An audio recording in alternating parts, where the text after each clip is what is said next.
Yes, the beauty of science is that new information keeps becoming available and new exciting results get reported, which debate the old results, old hypotheses, and so on. And in the evolutionary aspects, the various behavioral evolutions and things like evolution of language obviously are very critical, and they will keep on evolving further. But this is a paper that just came out that talks about how the human vocal anatomy changed and made us special in terms of how we evolved languages and communication, symbolic languages, intentional sounds, and so on.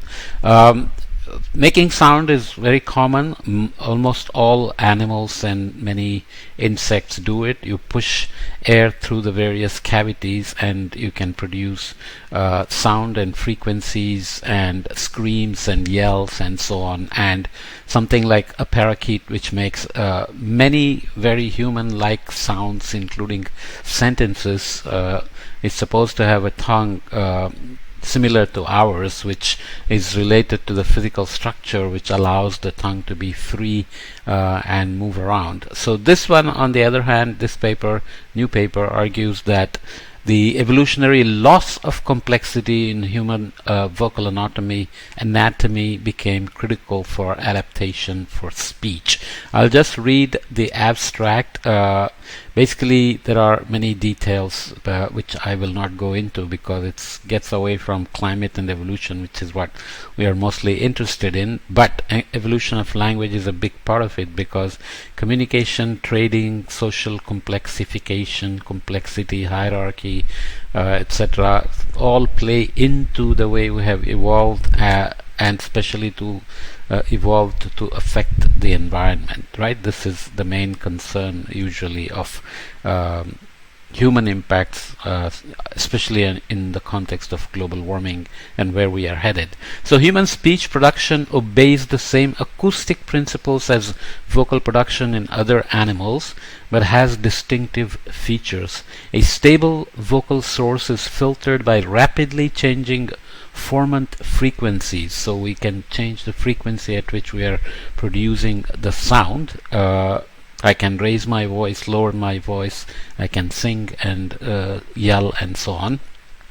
To understand speech evolution, we examined a wide range of primates, combining observations of phonations with mathematical modeling. So they use complex modeling approaches to derive this information. We found that source stability relies upon simplifications in laryngeal anatomy, specifically the loss of air sacs and vocal membranes. So it's not we have something more special, we have actually we lost some things along the way which make it possible for us to make podcasts, for example. We conclude that the evolutionary loss of vocal membranes allows human speech to mostly avoid the spontaneous nonlinear phenomena and acoustic chaos common in other primate vocalizations. This loss allows our larynx to produce stable, harmonic, rich phonations, ideally highlighting formant changes that convey most phonetic information. Paradoxically, the increased complexity of human spoken language thus followed simplification of our laryngeal anatomy. Okay, I'll just add this information from this is from a blog that got cut out here. So let me bring it back by reducing the size of the font. Do I get that? Where did I put the link?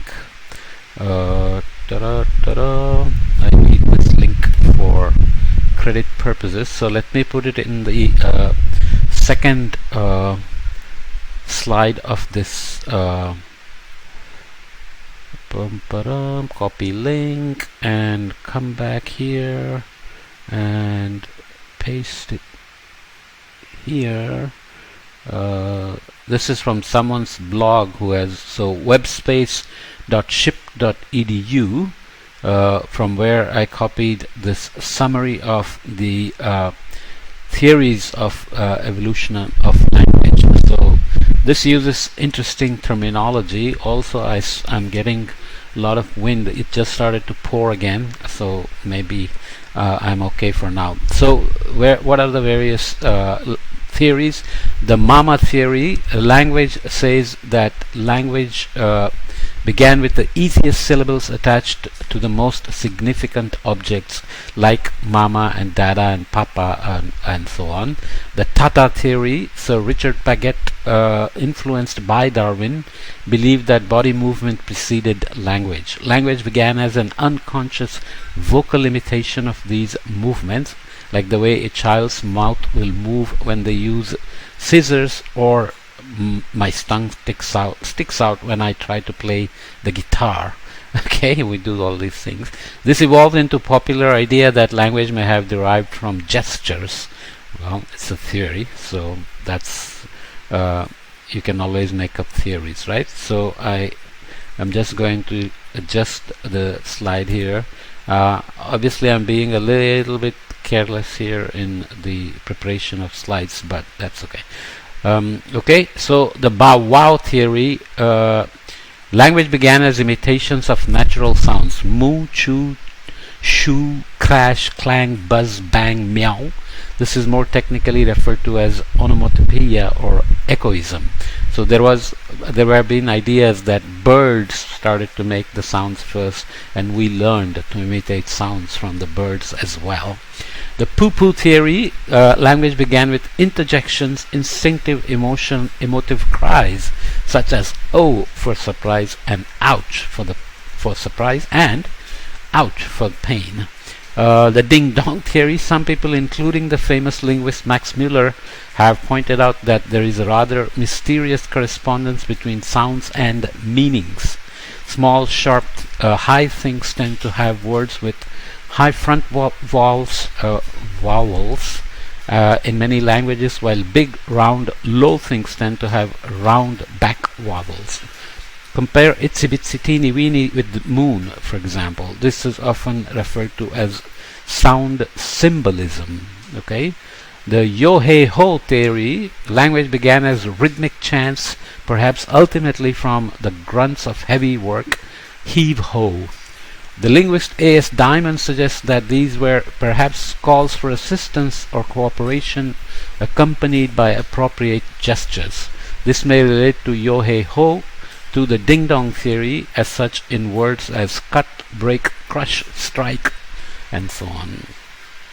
The sing-song theory, the Danish linguist Jespersen suggested that language comes out of play, laughter, cooing, courtship, emotional muttering, and the like.